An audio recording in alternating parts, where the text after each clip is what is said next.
Hey, what's up, everybody? It's me, Danae, and I'm here with a message for you. My phone goes off at 2:21.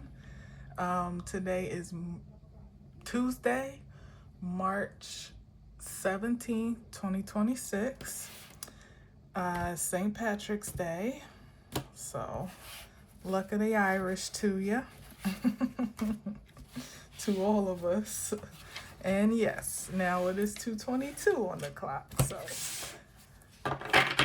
we thank the ancestors for their agreement, ancestors, angels, and guides for their agreement with that proclamation.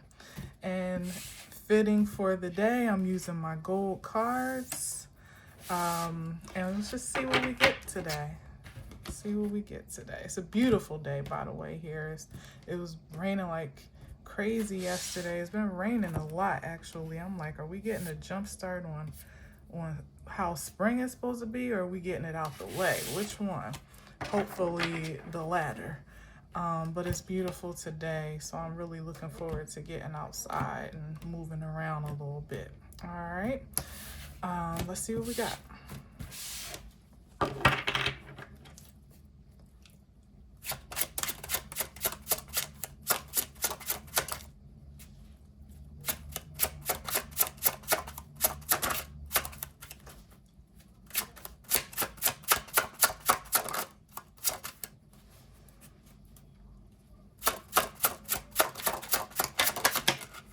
Okay.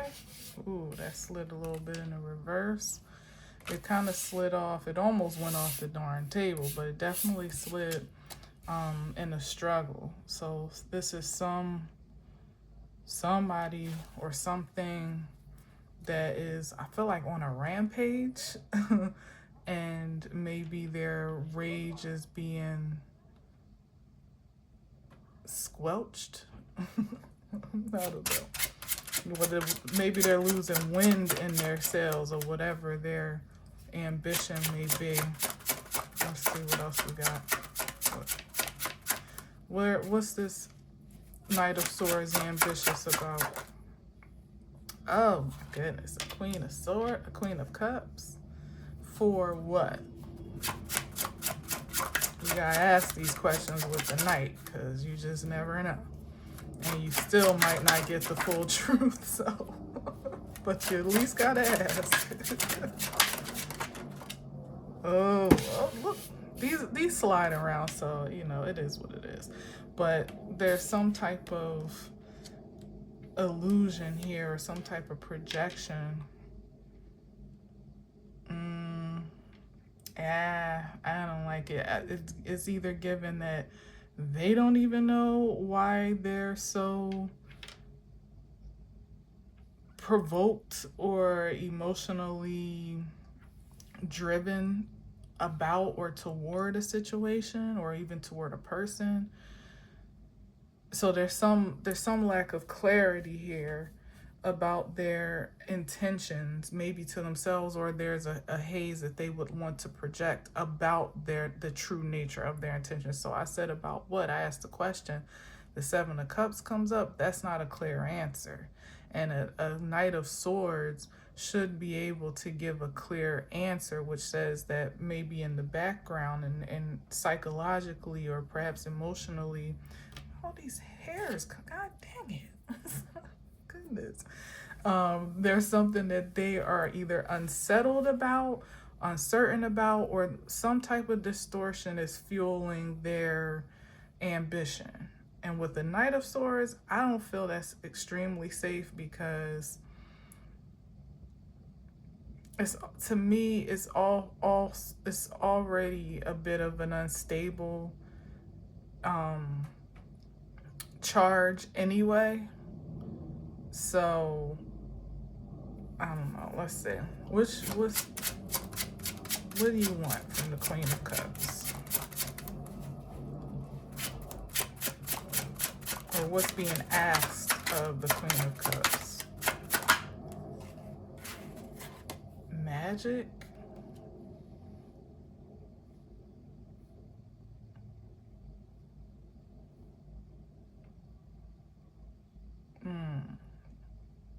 Well, it's if we're thinking about the Queen of Cups, right?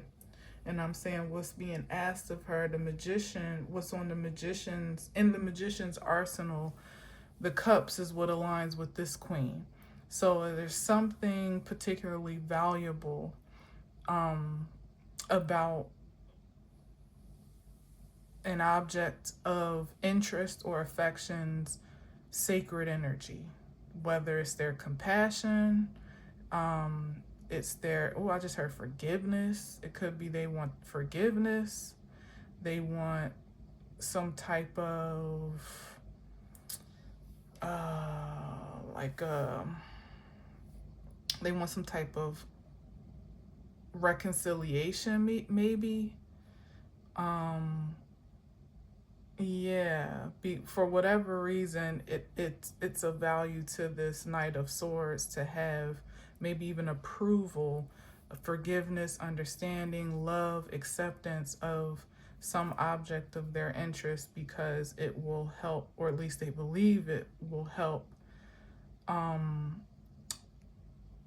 undergird their creativity. So basically, like I said, it's an ulterior motive or some type of this person is just, what's the word? I always draw a blank on this word. Opportunist. Yeah, they're an opportunist.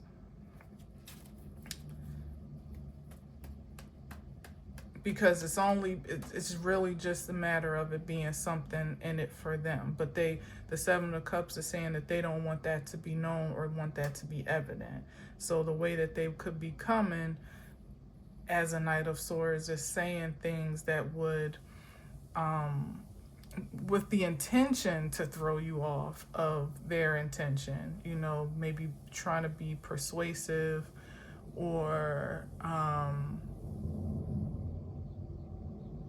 see, and that's the thing, because it's like it's given in by any means necessary type of energy, because it's like they're coming in nonetheless, like they're piercing their way through, or breaking their way through, intruding their way into some auric field, or at least that's the intention to.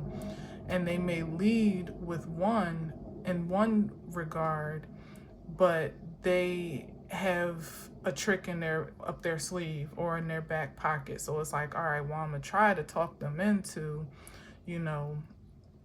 effing with your boy, but if not, then I'm gonna whip this out. And then if that don't work, I'm gonna whip this out. And it's like, well, who knows what all the thises are and who wants to find out when the intention is to be misleading, or even to be like a bit of a trickster in some type of way. Let me get another one here.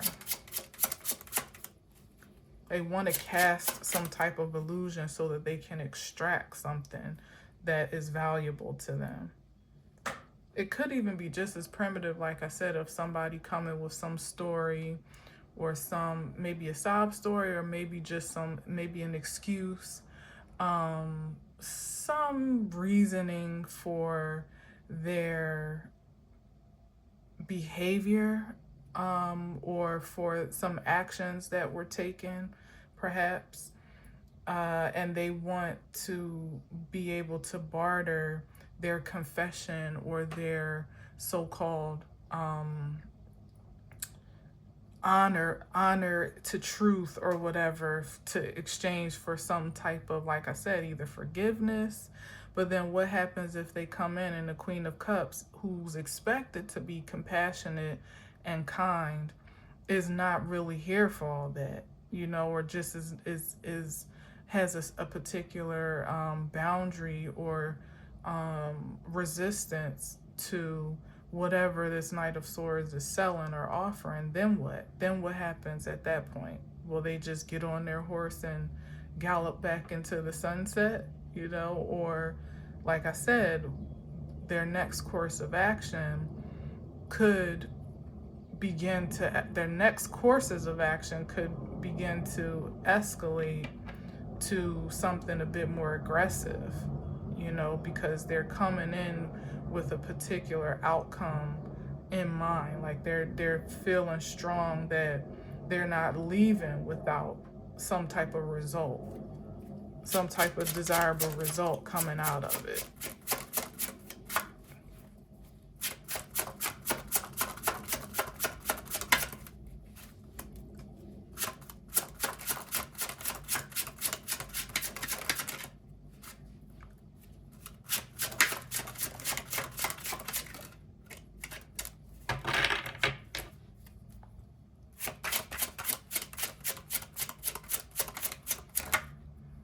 Three of Cups.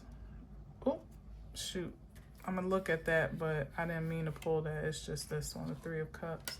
But I'm going to look at it just to see what was trying to come out. What's this? Ooh.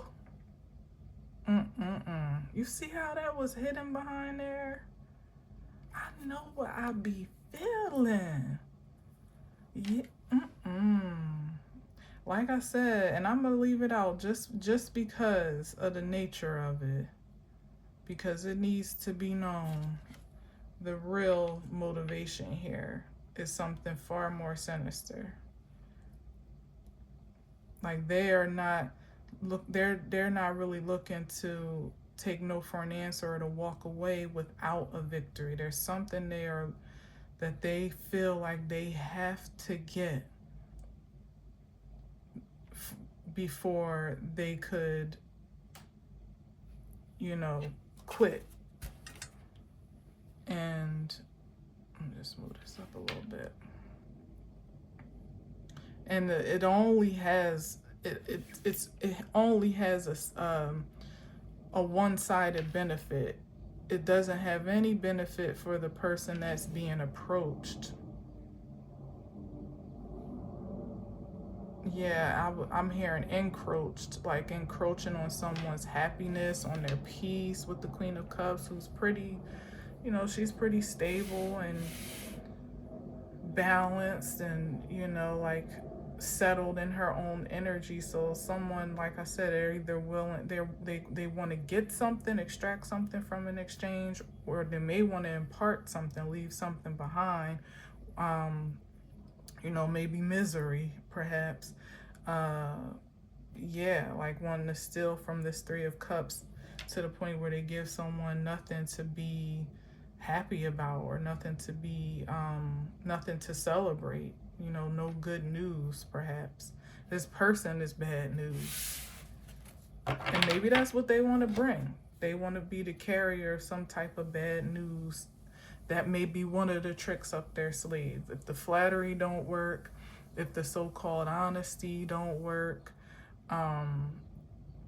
if the persuasion isn't effective, then they might start hurling insults. That's what it's given. And it may be subtle, because the Knight of Swords probably can be the most clever of the knights with words. So it may even be subtle till the encounter is over, and then you think back on what they said to you. You're like, that was fucked up. But it'd be something that really sticks with you, or like really sticks to your psyche as a Queen of Cups, like trying to really pierce your emotional field, to leave some type of like tainted, leave a bad taste in your mouth, but particularly about yourself, because especially if they can't get what they want to get out of it for them, they may settle for at least leaving you to feel like shit. Well, I never loved you anyway. You was always ugly to me. Like, just start going off, chipping away at your self-esteem, because they gonna go out fighting one way or another, You a bitch. Your mama's a bitch.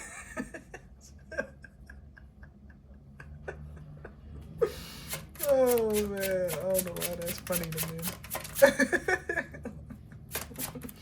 And that could be, a trigger as well, is like that how they're coming is really not so effective. Like whatever it is that they're saying, speaking, expelling, because this could even be mystical from a distance when we're talking about unfortunately, when we're talking about the magician card.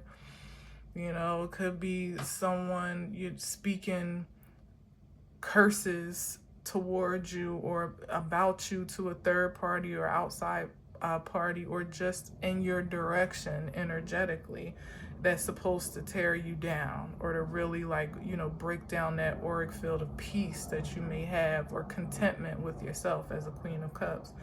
And the observance, that could be it, like someone observing that it's not really taking the effect that they want it to. And so then they either got to try to get a closer look to amp up their, the pump up the volume, so to speak, however that pans out, or whatever that even means, or just amp up their strategy to really pierce that field and make it stick. Could even be through your dream state, or intentional to do so in your dream state. But as sure as I'm sitting here laughing, to me it gives that, you could see it, or you could experience it, but either transmute the energy in the highest frequency of the magician, or just dismiss it, like just seeing it for what it is, and like not making agreement with it, not receiving it, not allowing it to make itself at home, So that could be a thing. Let's see. Let's move on here. Another little piece of hair. Yeah, with the Four of Swords, like a sensation of unbotheredness here, perhaps, or somebody that's just resting. And or the flip side of this is somebody could be exhausting themselves with their in the fit of rage that they're in, with these diehard intentions. They could actually be just, depleting their own energy, trying to make an impression, or trying to make an impact in some detrimental way that is taking everything out of somebody, or, as I said before, like taking the wind out of their sails. Yeah, like they're doing too much. They're doing too much. Could be literally needing to recover from expelling so much negative energy, because unbeknownst to them, it was like, they were casting a spell on themselves. All of that energy that they've been hurling from a distance or in close proximity, whatever it is, intentionally or unintentionally, it's all making an about face, or has, and has, landed on someone else's, landed as a burden onto someone else, mentally, psychologically, maybe emotionally. And it's become so heavy that it kind of exhausts the mission, so to speak. Let me see what else. This is not what I want to be reading for St. Patrick's Day. I'm going to be talking about money. Luck, abundance, good fortune, favor, windfalls. What's that? King of Wands. Yeah, they've been doing too much, but that's in the, look at that. They just want to stop progress. That's what I'm getting. They've been giving it their best shot to stop progress by any means necessary. And now they pretty much stopped. They've created that outcome, but for themselves.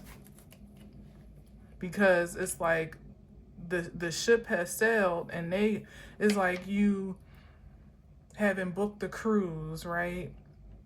Of course, this is real primitive and practical, but you booked the cruise and you've been preparing all year or however long for this great trip.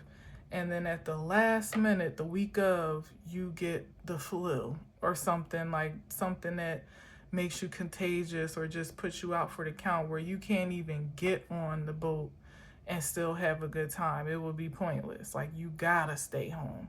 You know, that's what it's giving here, where somebody's been preparing for this big to do, this big getaway, this big moment of satisfaction, perhaps. And now they're so exhausted that they can't even take part. And the ship is still on schedule to sail off, bon voyage, you know, but they won't be on it.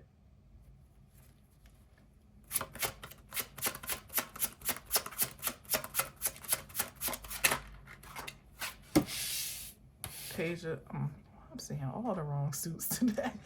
Ace of Pentacles. Yeah, they could have spent a lot of money to get on that boat. As cruises can be expensive. Or to get away with something, or to, you know, I'm hearing like buy their innocence, or buy their pardon. That's interesting.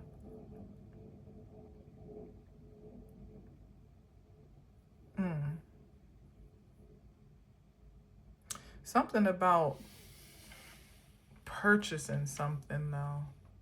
Or it could be the energy invested in you know, this big plan that ultimately has flopped.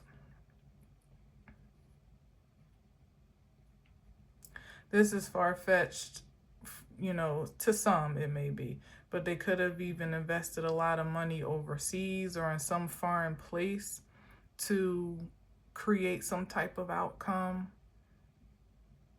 diabolically for someone else, if you feel me. But like I said, it's like that's their energy that they've invested. That's their money, their fortune, their currency that's been used to fund something that ultimately was not going to be effective toward anything or anyone except for unto themselves, because that's what the energy is attached to, justifiably, you know. I hear, and earlier was like hella, I just heard a car alarm, but earlier it was like hella fire trucks that came through my neighborhood. So I don't know, I'm just saying that, but yeah, something shaky here. But anyway, whatever it is, like let me keep going.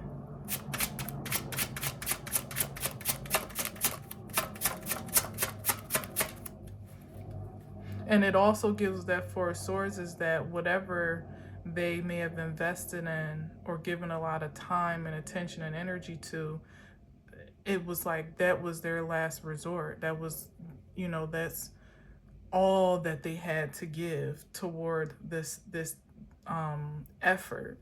So if it doesn't come through, it's a total loss.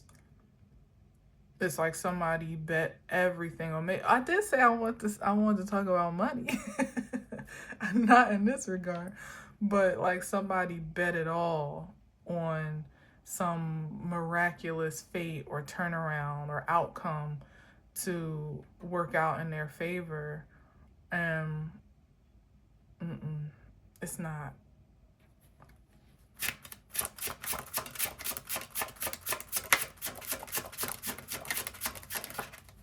To stop this progress, like they really wanted to put a halt to something transitioning or transforming, progressing, advancing.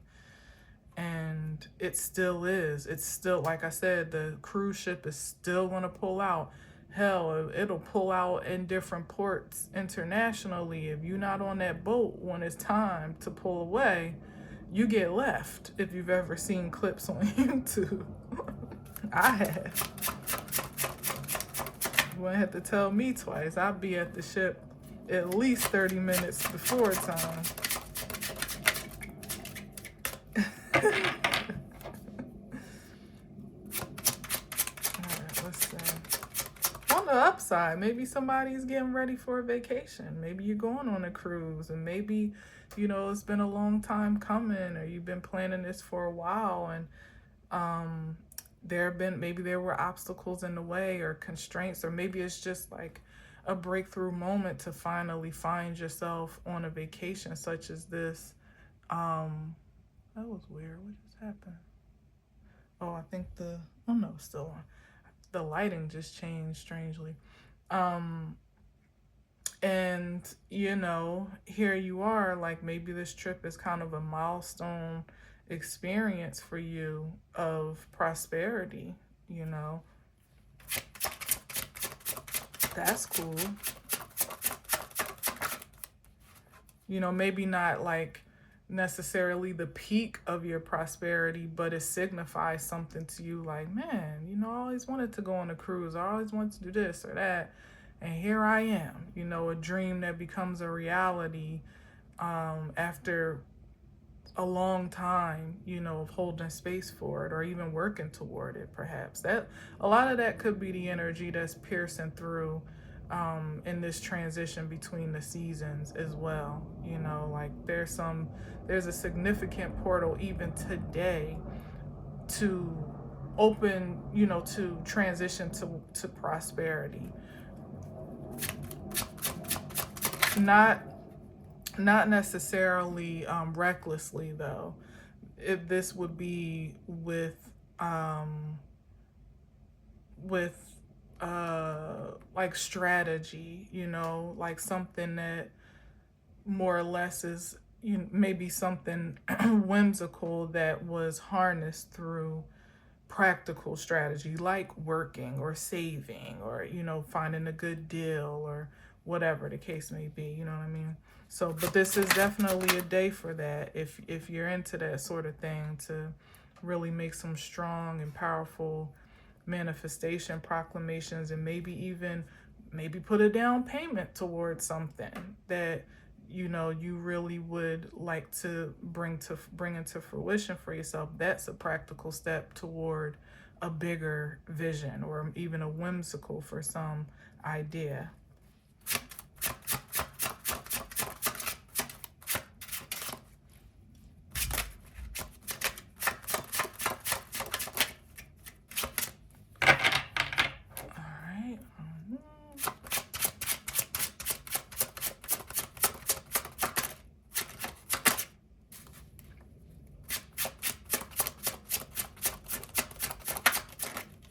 Oh, shoot. Page of Pentacles. There's definitely that, the down payment I'm talking about. Yeah, it's like making a small or seemingly small. You'd be surprised, because it's like, you know, even being overshadowed in a sense by this ace, but maybe it's like the small token of investment you could make in yourself will actually be magnified supernaturally or divinely. So like I said, like you could I don't know, take a small step like booking your flight, or I don't know, I don't even know why you would do that, or maybe you would, I don't know, maybe you would just reserve because with particularly with cruises, you got to pay for those for the most part, but unless you have like a travel agent, and then you can make different arrangements. But maybe, let's say, just a general vacation or retreat of sorts, and you just book the resort, you know, like I said, maybe put a small down payment on, or not if they don't necessarily require that. And come to find out, you know, by the time it's time to pay it off, there's some grand perks in store for you, or you get a significant discount on your airfare once you go to book that, or there's some extra excursions or just something extra in the deal for you that was not necessarily planned for or intended on when you made your move and you made your best move, but the divine came behind you and said, all right, I got you. I'll see that and raise you an ace, you know what I mean? Something like that. Look at this, Two of Cups and the Page of Swords. Like, yeah, there's an observance of, some expectation of how life is just agreeing with you, or it's about to be. Or it's about to be how life is just getting along harmoniously for you. Maybe that's been an observation for a while, which is the reason for, again, this like fit of rage or, resistance that wants to come through and just put a stop to it. Just impose their energy some way or another. I don't know. Who knows? Who even knows anymore? All right, let's see what else we got. Or like what I'm saying is you holding this big dream or idea, um, and wish perhaps even in high regard, and then here comes like this small token toward it or offering toward it that is a first step, or really like the first indication that it's something that really is possible. It's not just a dream anymore. It's not just a wish or a hope, or I sure hope, one day, it's like, oh, well, you don't say, says the universe, here you go. And now it's like, will you accept that? And in some ways it's a matter of perspective, because maybe in your nearsightedness, particularly as we're at the threshold of this transition and at this great portal right now, something that comes in, particularly even today, could look low impact, or it could even feel like say, I keep bringing it back to some type of vacation or something that just feels easy and practical to me. But say, you've been really manifesting that, or just really desiring that for yourself. You really could use a good vacation, and lo and behold, you get an email, or some brochure in the mail about some astounding rates, but you're like, oh, that's real cute, but I don't know how I'm gonna pay that off, or I don't know if that's a real good deal, but I don't know if if it's really in my budget, you know what I mean? But something in you, here it is, you could either decide to dismiss that, or decline to take up that offer, and maybe it may not come around in that like that again, where the rates are so low and so easy. Or you could say, you know what, if I can make a deposit, or if I can just kind of, now don't, here's the pitfall of a day like today. It can incite frivolousness, or like the type of blind ambition where you're like, oh, I'll just pay it off and I'll get it back. You know what I mean? I'll pay the thousands to take the trip, and I'll make it back, or I'll get it. You don't want to really jump out the window like that, because that's not really practical. But still, still a strange time where there's still some constraints on those types of that type of reckless abandonment. You would still want to be practical and sensible about your trust fall, in a sense, or your investment in a way where it's not necessarily putting you in a bad spot today for a brighter tomorrow, and trust me, I know about that, because I'm good for that. So I'm very clear about staying clear of that, but that's one of those shadows of Sagittarius where you could you always feel like oh, I got it, there's more to come. And most times there is, on account of our positive projections, but sometimes there isn't, and you never know which one you're gambling with. So you don't want to necessarily do that, but you also don't want to miss a window of opportunity that's just like, hey, here I am, you asked for me. You want me or no? Like, I'm here for you. You know, you don't want to miss that moment either. So temperance in the highest Sagittarius energy. Temperance is key. And really discerning like the big picture here. Because maybe you might not even call to inquire about the, oh, look at this, which is really the highest Wheel of Fortune, this Jupiter energy right here. Wow, that now we're talking. I don't want to hear all that negative stuff today. But yeah, it just keeps getting bigger and bigger. You know, it's really like a gift that's like hand wrapped, especially for you. You know, something. Check your email.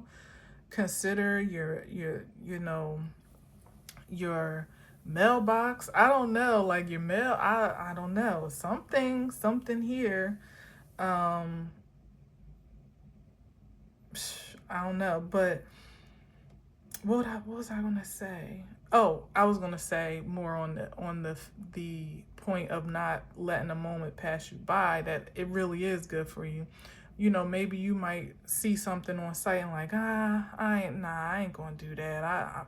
And you might not even call or look deeper or inquire about the specifics. You know, like what all is entailed in this offer. Maybe upon calling is when you get the information that, well, you know, we're offering a special deferred payment plan specifically for this offer. If you book today and only today, you know what I mean? Like, of course, yeah, maybe they could be, you know, glamoring you or really trying to hook you in, but maybe not. And if you call tomorrow, maybe you wouldn't get the same deal. Maybe they want all their money up front and the price just went up to double, you know? So it's like a small window of opportunity here that could make a big difference, like one that you would really actually be quite pleased about. I almost don't want to take nothing over the Wheel of Fortune, but I'm gonna get one more to be fair.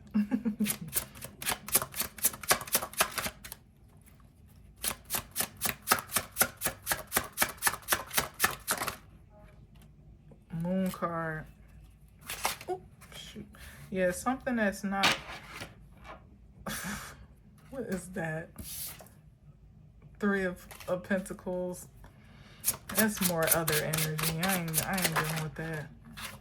Oh, with the King of Swords sliding to the side. Yeah, like, oh no, you know, others could be counting on, or at least hoping that you'll forfeit such a thing, you know, so they could slide in and absorb it for themselves, or again, interrupt it, cause some type of confusion around it or illusion around it, anything other than the truth, you know. But whatever this is something that is trustworthy, it's honest, it's not it shouldn't, well, it may, you know, just because that's just human nature, it may evoke skepticism, but whatever the pureness of this offering, this gift, this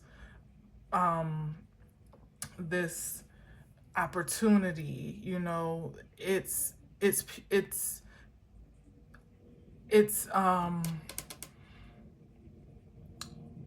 trustworthy. Did I already say that? I think I did.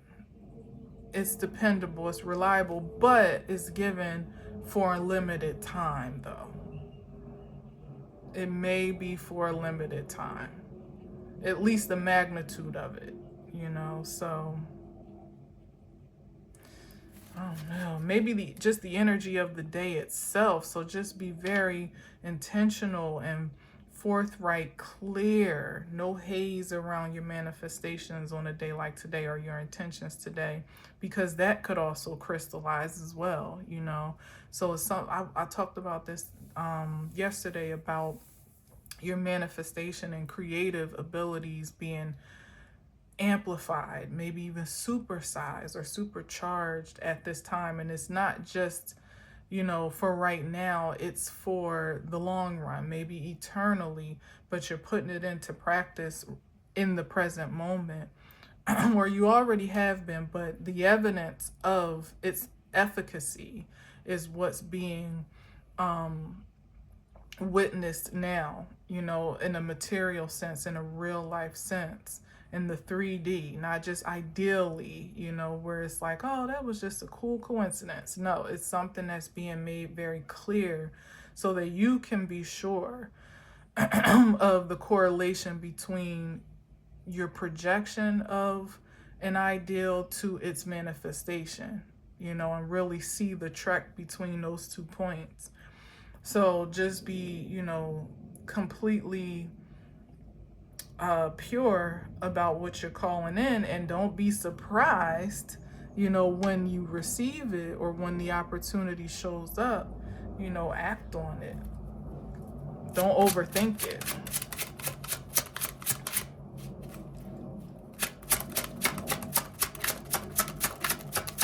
And that's a strange little window to be in. That's why I said it's like really a tricky situation, because we are at the tail end of Pisces, which has its own, you know, inflection of, I'll say, romanticism, right?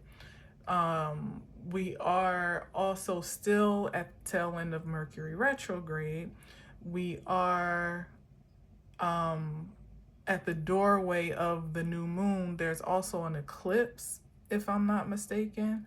So it's like a lot of kind of, you know, conflicting energies, but it's like you get to find that sweet spot just for you. It's just for you.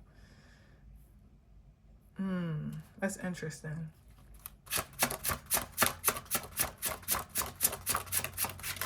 Oh, shoot. I dropped all these cards. There it is. That's the accomplishment. On the other side, this Four of Wands, something that's bringing a lot of balance. All these cards, Lord, jeez.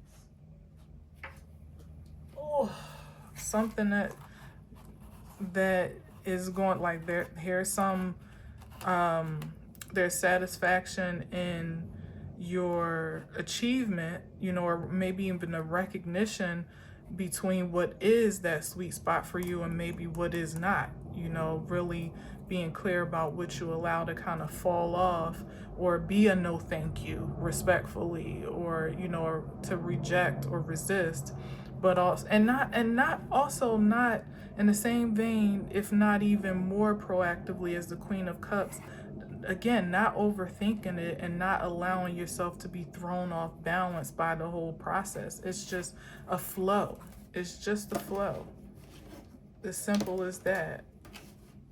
Which is something we've all been groomed to achieve a higher resonance of overall, you know, and maybe that's this with this Four of Wands, like really, again, finding that sweet spot that grounds your accomplishments and achievements and what you are adding onto this creativity of comfort in your life, you know, knowing exactly on sight when you see something that adds value to that and what also may have the potential to take away, like, no, I don't want this offer. Knight of Swords, you may be, it might be coming as if it has something of value to offer. Oh, but look at this. Exactly. Eight of Swords.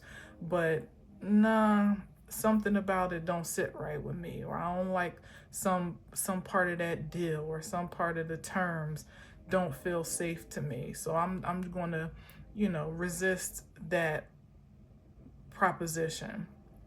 But this one, the Page of Pentacles, that may even look a little bit more deceiving on sight because it's a page, it's not even the Knight of Pentacles. But lo and behold, it opens up a doorway of opportunity for even bigger blessings, you know, and being able to really discern the difference between discern and react and respond, you know, accordingly. Because like I said, you could see it and be like, oh, that is a good deal, but you sit on it and then procrastinate, only to find out the next day that it was only that offer was only good for that day, you know. So I don't know, something time sensitive here, as portals are, you know. It's not open forever. And it's something about the alignment of, I think, Jupiter. I don't know. I knew it, but now I don't know how to regurgitate it, and I don't want to mess it up. But it's something about the alignment. Oh, you know what it is, because it's that it's the fact that whatever this alignment is, it'll be a long time before it comes back around, given that Jupiter is in its, and it's just a few days off from its highest exaltation. Like in Cancer, it's a sweet spot in Cancer, which was surprising for me to learn, because I just assumed that, you know, Jupiter and Cancer would be somewhat conflicting because of the fire and the water. But for reasons that I have not educated myself on just yet, but you know, one day soon, Jupiter's in its exaltation in Cancer, and it just, you know, went direct a few days ago, and it's still in that high frequency. So we'll never have the transits that are aligned as they are now, on this precipice of a new moon and this and that, and also Jupiter being in such highly productive condition to make it, again, a sweet spot for something, you know, like almost a miracle, especially catered to you, you know. And it, like, again, it may come in a small offering. It may be a small offering, but you'll know it when you see it. And of course, if you don't, or, you know, you miss the window is not the end of the world, but, you know, it's that feeling of, damn, I knew I should have just taken up that offer when I had the chance, because you had the chance and you could have, but you only let your fear or apprehension or distrust talk you out of it. You know what I mean? So, you know, you just don't want to do that.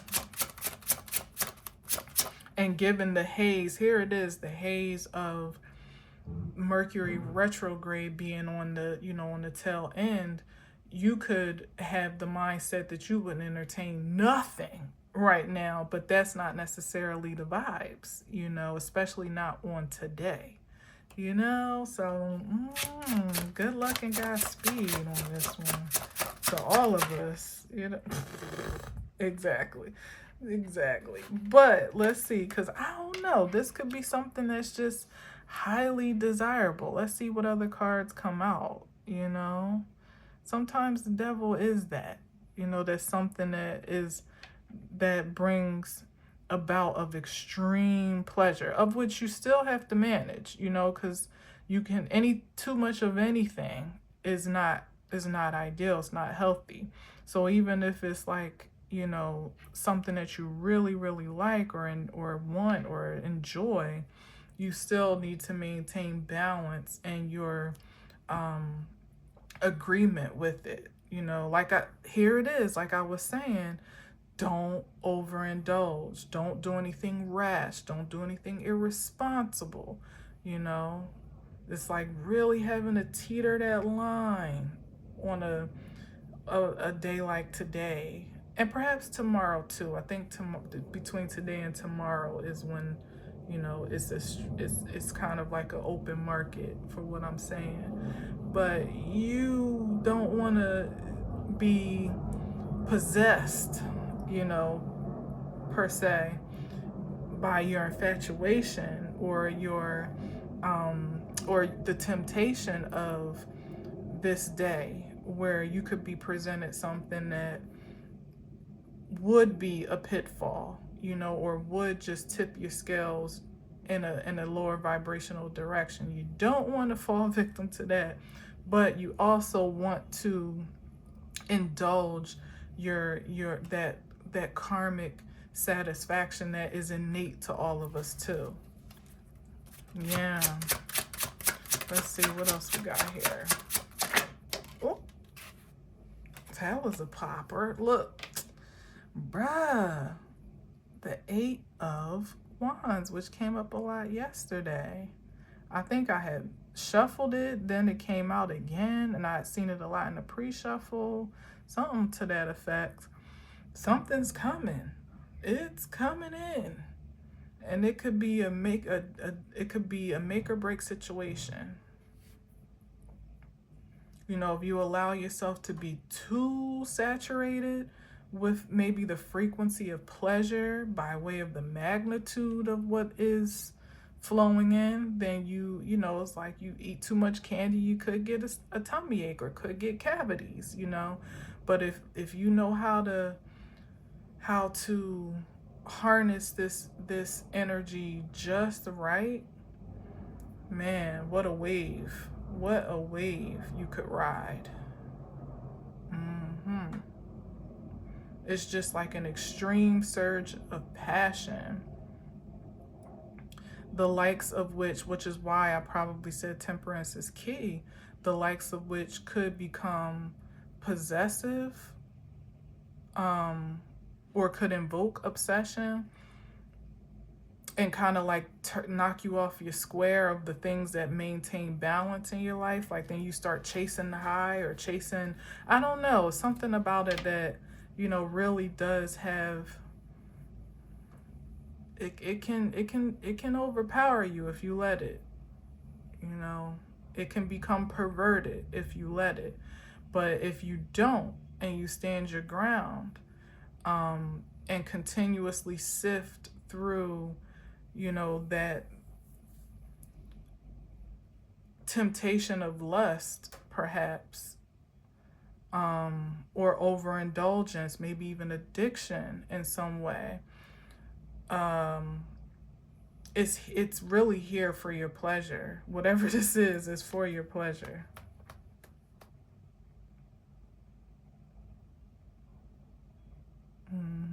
It's for your pleasure.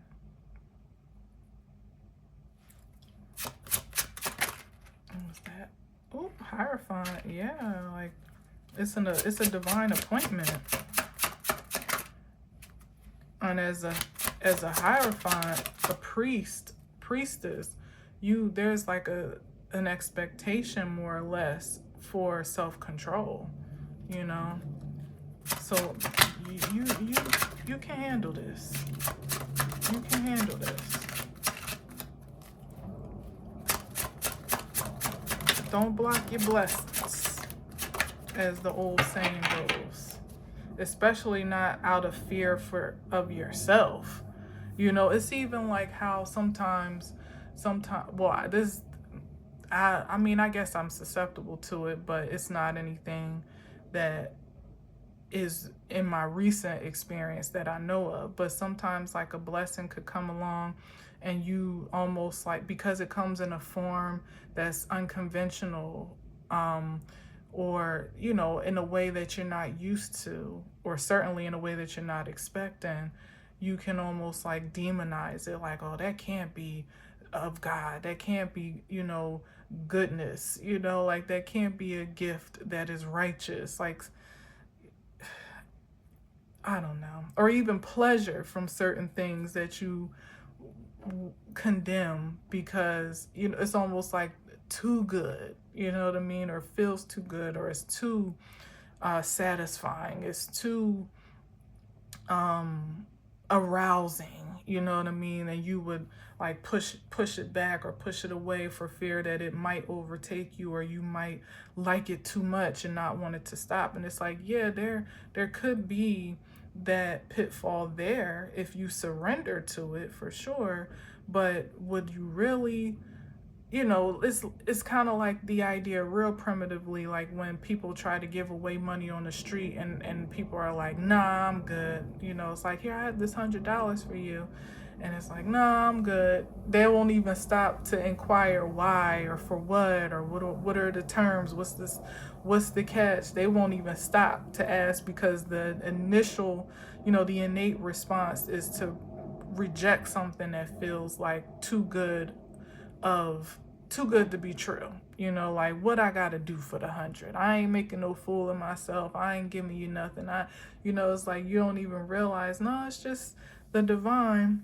You know, now if you start getting out on the stroll, you know, after that encounter, you know, pretty much scowling for, is it scowling or scowling? I don't know.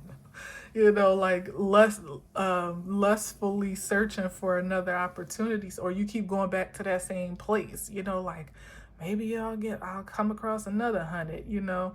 Then that's when it kind of becomes like a distraction in a sense. But I mean, that was probably a bad example of that, but that's what the point that I'm making is that you could reject it altogether and miss coming up $100 that you didn't have 5 minutes ago, just by inquiring and ultimately finding out that you didn't have to do anything for it, or you could take it and still be like fiend out for the next, um, you know, the next miraculous encounter. You know, instead of actually maybe taking that $100 and putting it towards something practical, or you know, maybe practical or not, or maybe half of it you take yourself out to a nice lunch that you weren't intending to do, and then the other part of it you pay a bill, or you know, pay something in advance that you weren't planning to. So it's like you can work the magic with unconventional gifts, but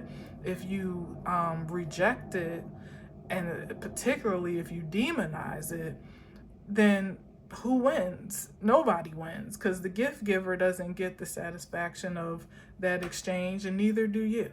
You know, so it's something about just being careful about how you label things and how you perceive the blessings of the divine at this time, because a lot of them are going to be packaged. Even people are going to be packaged in ways that you don't expect to be an asset to you. Maybe with this little page of pentacles, it's an offering from someone that you don't, you know, or someone's acquaintance that you don't particularly expect to be valuable. And lo and behold, they have insight to lead you to a bigger bag, or their expertise helps to help you gain a bigger bag or a bigger blessing, you know. So gotta be real sharp out here. It got to be sharp out here, because it's just as much gifts and blessings as there are in strange packages as there are burdens and what seems to be unassuming or harmless packages, you know. So you just really gotta, not unassuming, did I say harmful? Like innocent, trustworthy. Ooh, that's reverse. Let's see. Ooh, like I said, I mean, I should take it up right, because everything's been sliding around, but just remember what I had said.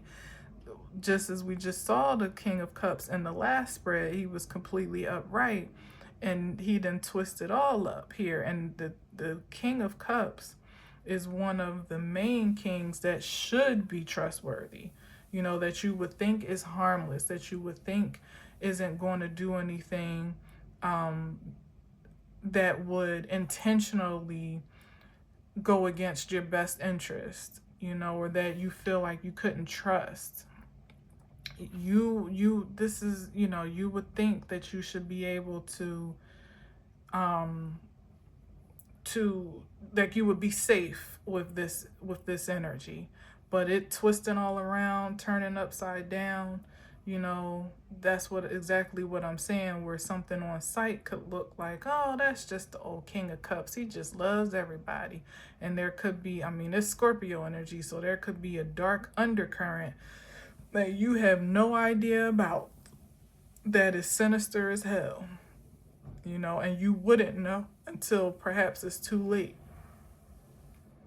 So, particularly if we're talking about consideration of some type of love interest or commitment, dating, acquaintance, you know, of course, creatively and professionally, but with it being the King of Cups underneath the Devil and the Four of Wands, you gotta be real careful, because, you know, it could be a highly passionate situation that kind of like is a whirlwind.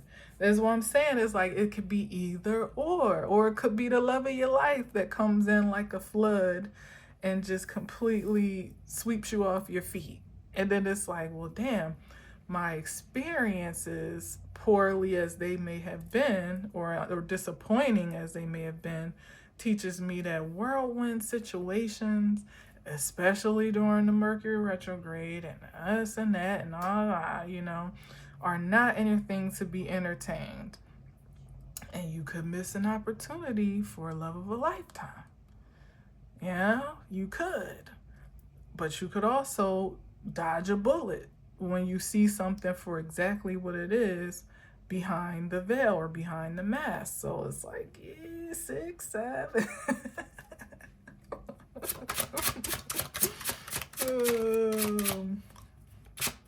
I don't think the kids are saying that too much anymore. Ooh, look at that.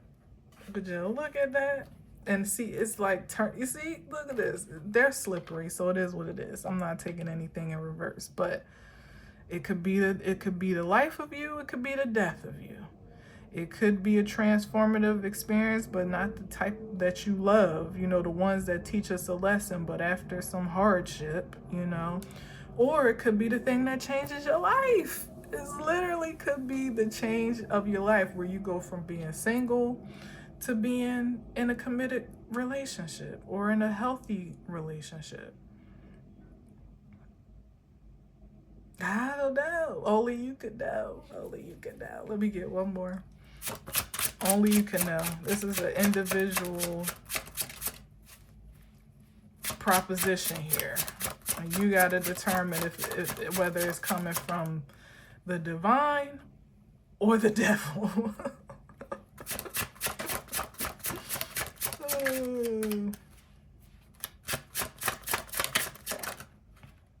Page of Cups.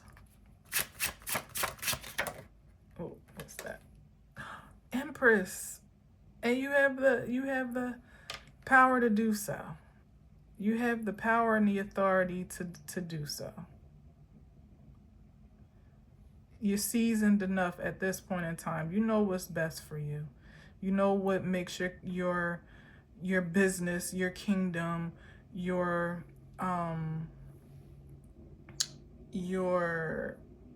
creations thrive, your creativity thrive, and you know what's an enemy of the same. You know what I mean? Like, you know what's toxic to your creativity, whether it be a person, a type of person, a circumstance, an opportunity that impedes on your creativity in its purest form, in its most fluid form. You know what takes life out of your, takes vitality out of your frequency, you know, like where you go into a relationship looking one way and then, you know, before you know it, you just completely lose yourself. You know, you're just not your old vibrant, not your same vibrant self, because you've become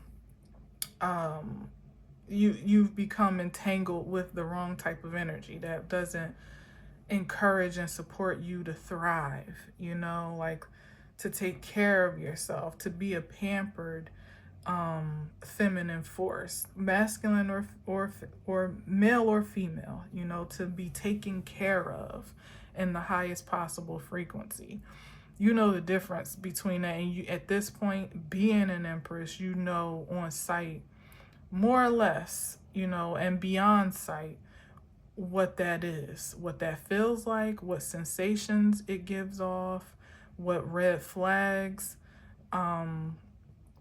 it projects, you know, the preview of red flags before you even have to try it out and find out the hard way. You know all of that as an empress. So there's no, I mean, at this point, honestly, now this is a far reach, you know, because you would have to take it how it resonates, but generally speaking, you're at an empress state, you really shouldn't be attracting much but what is clearly good for you, you know, where you don't even, like I said, you don't have to overthink it, either because nothing less than that comes through, makes it through your auric field, or because your senses are so sharp that you know exactly what it is before it does, you know. So, or even if it does, you know exactly how to escort it back to the perimeter, you know, before it does any real damage. But I really feel like a heaviness on, it's considering like this wind out of the sails energy that we started with. Like some things might have a really strong, even rageful, vengeful ambition to pierce your auric field, and really from what they can see have all confidence to believe that they can. But circumstantially, this person really has been seen before they can even approach, you know, like they're stopped in their tracks. It's not even, it's partially and largely due to the fact that their intentions are not good anyway, you know. But and so they get stopped by that frequency alone in their own right. But it's also because of how supercharged your auric field is. It has harnessed a certain level of protection, a high level of protection, so much so that with their own pitfalls makes it almost impossible for anything to come through that isn't good for you. So it kind of eliminates, or at least skews, the need to really like question or distrust or be skeptical, even more so, because 9 times out of 10, if something is coming across your auric field threshold, it's because it's good money. It's good for you. It's a good opportunity. It's a good proposition, at least good to consider, so that you don't have to be on guard or like, oh, what's that? Who goes there? Type of energy. Like at this point, as an empress, you shouldn't even feel like you really need to do that. Like your secure perimeter takes care of that, of that for you, more or less. But like I said, take that with a grain of salt, because that depends on how secure you are with yourself to determine how strong your boundaries and your perimeter force is, if you feel me. So anyway, oh, Ace of Cups, beautiful. And what else? For the long term, for the long haul. Yes, like this is something to really, that you will learn. At first it might be a bit unbelievable just how favored you are. Like how I mean, going from the Queen of Cups to now having the Ace in your possession as an Empress. You know, at first it might not, again, that too good to be true energy, where you might still be building in fail safes or just in cases, or if the bottom falls out, or just putting in, you know, securities, making particular security measures so that you don't feel particularly reliant on a source and a force that is so astounding, so fulfilling, that, you know, you would feel assed out if by chance it just decided to dry up one day. You know, it's like primitively, let's go back to the relationship value of it all. This is unconditional love that is dependable for the long run, like something that you can build on, that is nourishing, that is reliable, that is trustworthy, you know, and particularly because it comes from the divine. So anything in that form as an extension of that reflection or projection would be a mirror of the same, right? But your natural human inclination might be, well, let me save a little, you know, you could be in a, here it is, you could be in an amazing relationship, best relationship you ever had, so freeing, so nurturing, so loving, you know. But again, from experience, it feels like almost too good to be true. And then, of course, there might be the contention with the lust over it, the lust of it all, like almost not wanting yourself to be too indulgent for fear that you might be idolizing it or something as well.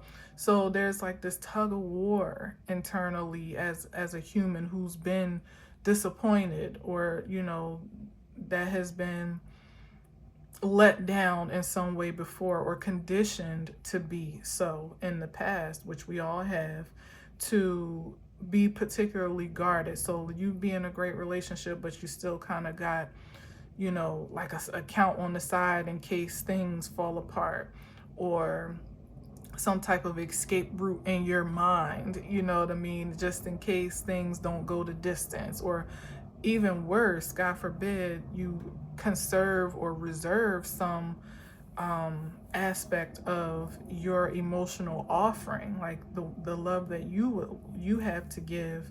You kind of abstain or reserve a bit of that, just in case, you know, just until you find that space of security where you feel like you can just let it, unleash it all, pour it out with no conditions yourself. That would be understandable, you know. But I feel like eventually, hopefully, there would be a deconditioning of those, um, not constraints, but blockages, maybe. Um, that's not the word I want to use. I guess a deconditioning of that apprehension to fully like embrace the love that's pouring into your life, and in all the ways that it might materialize or manifest itself. First of all, as something that you've earned rightfully, righteously even, and also eventually start to break down, hopefully sooner than later, those walls that keep from more of that love coming in, and for you to have the satisfaction of the uninhibited exchange as well from your side of things. Because it's beautiful to embrace love and to feel love and to be consumed by it.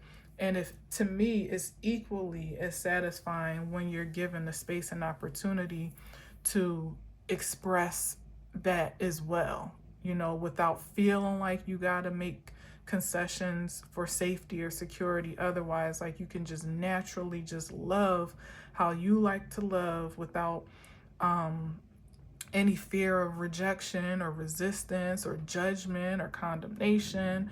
And that could be just, love could be even just expression of your creativity itself with the Empress here. Like how you just leave an imprint on this world is changing, because the currency of acceptance and understanding and support is flowing in a way that is no longer as limited as it used to be. So when you see that reflection of a limitless love pouring into your life, eventually, you know, hopefully you will begin to take that shape and take that form as well. And the way it will pour out will be in the things that you create, in the family that you raise, in the kids that you rear, and the legacy that you lead and live. So it's not just a gift to you, it's the gift, or you become the gift that keeps on giving. perhaps all from this really small window of opportunity. Not like it's one and done, but it feels like an opportunity to be accelerated in this regard, you know, for the long run, like a well of wealth and vitality that has no end, even though you may not be able to see it as that at first or for a while, even until those, you know, those that that jaded perspective is um is broken down from your psyche. But eventually it will be. The more love that you and satisfaction and security that you allow to be let in from credible spaces and places, the more it will consume you and ultimately become you, and you become it. So it's all up from here. It's all up from here. Yes, I love this. All right, we got there. We got there. They tried to bring us down. They tried to take us to hell in the beginning, just a little bit. And then tried to reprise it right here. But no, we turning that around. We turning that around. We know what's good for us, what's a gift, and what's a curse. And we can trust ourselves to discern, to react, and respond accordingly, whether it's today, tomorrow, forevermore. At this point, you've been cultured and curated with discernment from, you know, those disappointments and poor choices that have been self-made and self-inflicted nonetheless. At this point, to now be able to really trust what you see, what you feel, what you perceive, and what you project, as the divine trusts you to. All right, so that's a great message. That's definitely a pot of gold. This damn sure is. Well, we did have the Ace of Pentacles and the Ace of Cups. And the Ace of Cups can be said to be even more valuable than a shiny coin, because that, you know, that's invaluable. It's so precious that you can't contain its value, you know. All right, so I'm gonna leave it there. Thanks for listening. Thanks for watching. Until next time, as always, I'll leave you with peace.